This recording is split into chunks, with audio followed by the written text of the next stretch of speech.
Hello and welcome to another edition of Creative Current. I'm your host, Shana Nys Dambrot, and we are here in the studio today with local painter, muralist, curator, impresario, Renée Fox. Welcome, Renée. Thank you. Thanks for coming all the way from Inglewood to do this with us today. So when we first met, it was because you were doing a curatorial project at the Beacon Arts Building in Inglewood, where you've also been the organizer of the Inglewood Open Studios tours for the past few years, which people love. But when I first met you, you were doing and showing the bad seeds. And it's literally what it sounds like. It's small, miniature drawings, but they are kind of naughty looking.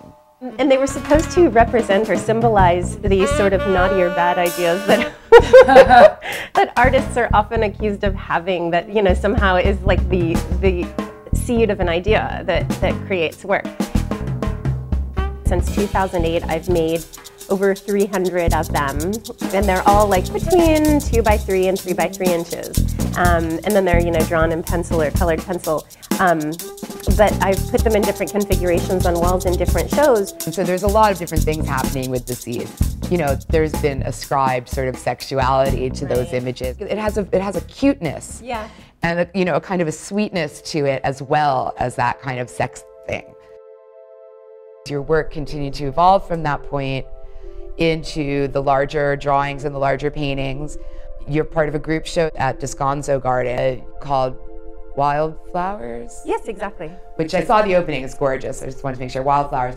And that's a bunch of different artists who are in different ways than you, but in other ways influenced by the same kinds of ideas. So those are the larger paintings. And then the murals, one of which was also at Coagula for a while during the same show, one of which was at West LA last year. And those almost are like grown for the back. I mean, they're botanical still, but they're getting bigger and bigger, and also more and more abstract, and less obviously derived from natural, you know, traditional botanicals. My work essentially has always been, you know, influenced by traditional botanical drawing, but also, you know, sort of talking about this place between beauty and the grotesque, where there's, you know, it examines beauty from all different perspectives, you know, not necessarily the traditional kinds. Right before I started art college, I started working with a very high-end decorative painter, somebody who'd studied with traditionally and learned things like metal leafing and trompe-l'oeil, glazes, you know, very large-scale work. So I had these fantasies of making massive art, you know, mural size. So I came and I saw the gallery and I thought, what am I going to do with this? It's this long, like, curving wall. And immediately I knew just mural. So 60 feet long. So jump right in. 15 feet tall.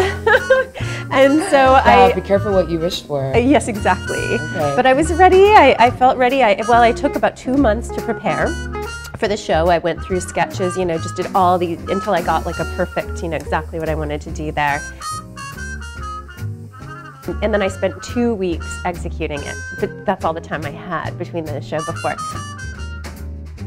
So I was in there every day for like 12 hours a day. It was just wonderful. I loved having the studio there, being able to work in that space, being, you know, completely unaffected. Well, for the most part, students came by and saw the work, but I liked that. It gave me some energy toward the work. But that piece, just because of the size of it, I got to do this ultra-feminine glorification of like the female as goddess. Yes. And it was this big symmetrical, almost like the shape of a tramp stamp too, which I thought was kind of funny.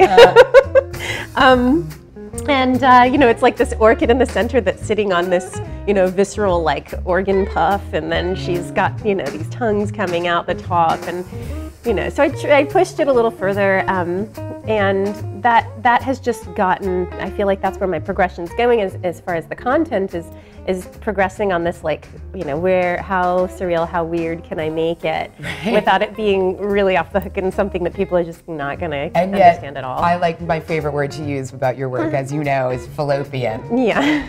Because there's something about it which, and by that, what I mean by that is fallopian or ovarian I mean specifically that it's about lady parts, but it's not Georgia O'Keeffe lady parts. No. It's not a flower is a vagina, deal with it lady parts. It's something much more fundamental in terms of, as opposed to the surface of the anatomy. And I like that. I like it sort of exploring how do you make feminine, you know, visually, and or sexy or sex.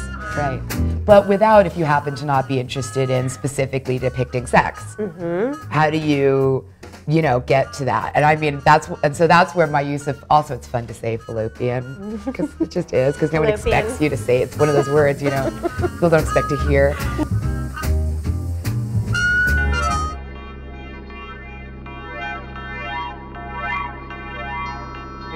They really are strange in that way. They're sort of recognizable, but they're very strange. Well, I want to do public work, actually. I like how they push what's acceptable. Maybe we shouldn't be putting this on tape, because I'm about to ask you about some of that content and where it came from, so don't send this in with your public art application. I won't. Okay, because there's no sex to even worry about it. But in terms of that, I mean, it takes more than just being a woman for an artist to be interested in that kind of subject material. And before we started rolling today, I was asking you about your middle name, which is Antoinette, and it turns out there's actually sort of a story there. Yeah.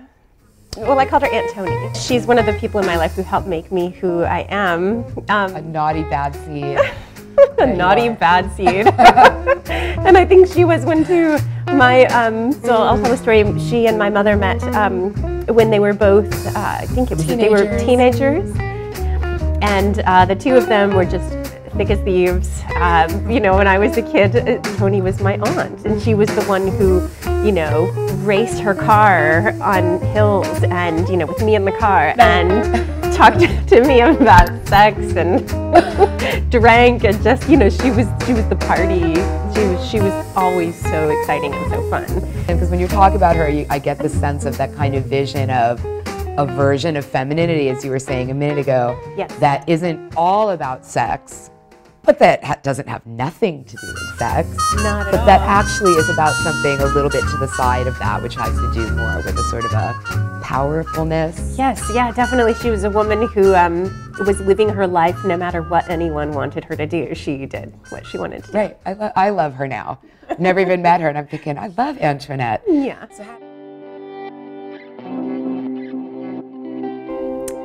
I do consider myself a feminist. I just consider myself a contemporary feminist because my work doesn't have this didactic nature. It doesn't really say, you know, well, I'm not giving equal rights and these are the rights that I should have. On the contrary, I think it expresses where I think women are strong and is a more subtle way, I think a more contemporary way to think about, you know, women's rights. I got a little bit reactive in my work this past year with the mural I did for Coagula Curatorial.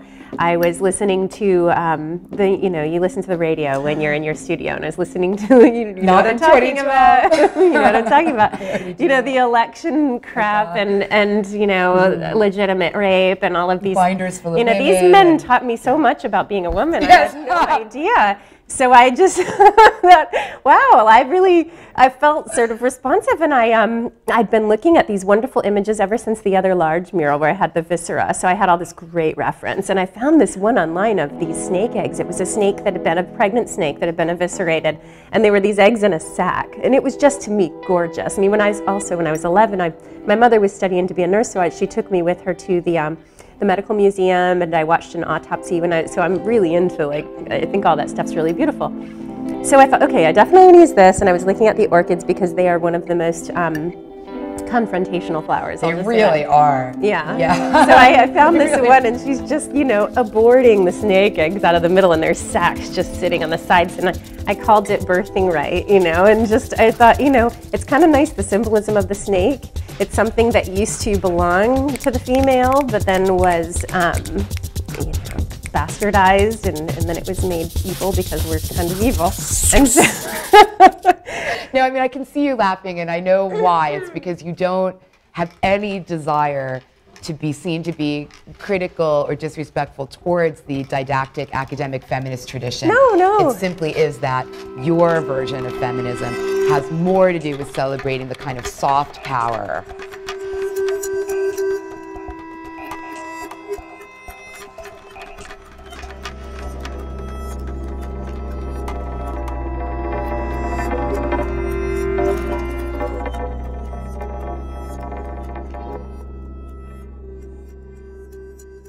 And I, like you, feel like the last 2 or 3 years of Republican politics are more responsible for my feminism than anything that's happened in my life to date. It's just they kind of put us on that side. Right. It's like, I thought we were done fighting, but if you're going to go around saying things like that, I'm going to have to make art about orchids and snake eggs. I think it's effective. I think what I love about your work is the way in which it is both really obviously all that stuff and also not all about all that stuff.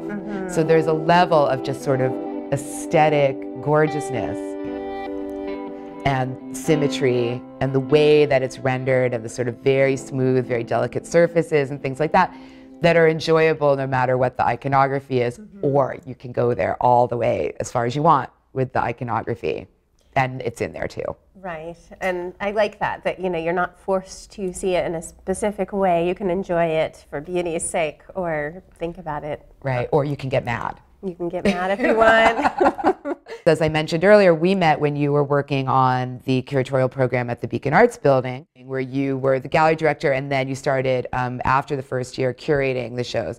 Beacon was a wonderful opportunity. I feel like as an artist, I am an artist. I'm also a curator. I think artists curate wonderfully. I think critics do a great job curating. It's all it's a creative process. But we do it differently. You do it differently, it's true. And that was really fascinating to me. The first year of shows there was critics as curators. So, you know, having you there first, I thought it was important to have a woman there first. I was so excited for that show. It was so well attended, loved that. But it really put Beacon on the map. And so I think your show, you know, the Ghost Stories show had some wonderful women in it. And just as it went along, you know, the critics started bringing people in that I really liked. So I did a show, I guess the feminist one was called The Feminine Canvas. Yeah. And it was a natural lead into that, whatever I had done before, it just felt right. But I wanted a contemporary feminist show, something that wasn't didactic again. And I just want to make clear, you know, traditional feminism made way for me being able to have this viewpoint. You know. Well, that's what our generation's approach is all about, is how do we keep it going, and what's our job to navigate the transition. But, you know, I also took the viewpoint that it was not just about women. We're also really fighting for human rights, and there are people fighting for the opportunity to be viewed as women, or oh my God, I literally just got goosebumps when you said that. Opportunity to be viewed as equal people, you know. So I feel like the gay rights movement has really combined with contemporary feminism as well. And civil rights. Absolutely, yes. So I included an artist named Zachary Drucker, and she is a transgender artist and does beautiful, sensitive work that really, it brings tears to your eyes. Some people, you know, it was very effective. We had a gorgeous video there. And people like Amy Capps did wonderful performance. I think performance is so effective, performance in video, especially when you're dealing with something that's emotional, because it just gets you on more ways than one. Somehow, can unfold, oh, right, absolutely, you know, of course. Amy did a wonderful performance with a he and a she suit. Today is the day to open your mouth and smile. So that show was wonderful. I mean, I know people saw it. It was a huge, big deal. So that must have felt really good. Yeah, it felt great. That was so well received. And that show made me feel that I had the permission to begin curating, continue curating with almost a similar aesthetic as my artwork. Right, okay. So the shows became a little more, for a lack of a better word, feminine. And I did a show called Lineamenta that had a classical yet a modern kind of feel to it. And you know, even the text on the wall when you walked into the gallery was scripted. All those details make a difference.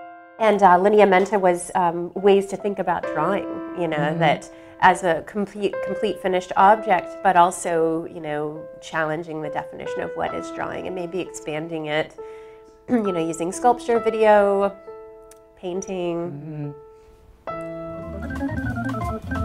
So you've been in Inglewood a long time, and you love it there. It's charming, with great architecture, and home to a great many number of our favorite working artists in LA. It was the 6th year this past year. We're coming up on the 7th. The first year started out just with a few places right next door, and we were very social. Other people wanted to be involved, and so we started to get to know more people in the neighborhood. It was just starting to map out, oh wow, great community, and there's some amazing artists there. So if you add them into the Inglewood Open Studios, you've got to be up to like 40 artists now. Last 30? year we had, I think, almost 50. Oh my God, I didn't even realize that. There were quite a few. So it's going to be like 100 by the time this year's happening. I know, and so we'll have to maybe do things a little differently because it's only 2 days and you can't possibly. So exciting. And some people end up at the Beacon Arts Building or 1019 and they don't go anywhere else because that takes hours. Yeah, I know. So we've got to talk about how to do that. Maybe do one section one day and one section another or something. Be all the women one day. No, I was kidding. Yeah. Well, definitely when that starts to come around again, come back and talk to us a bit more about it. Yeah. And thank you so much for being our guest today. I felt like I knew everything, but I learned a lot. So there we go. Oh, thanks. Renée Fox, always a pleasure. Thanks, Shana. Yeah. And thanks to you at home for watching, and please tune in again for another edition of Creative Current.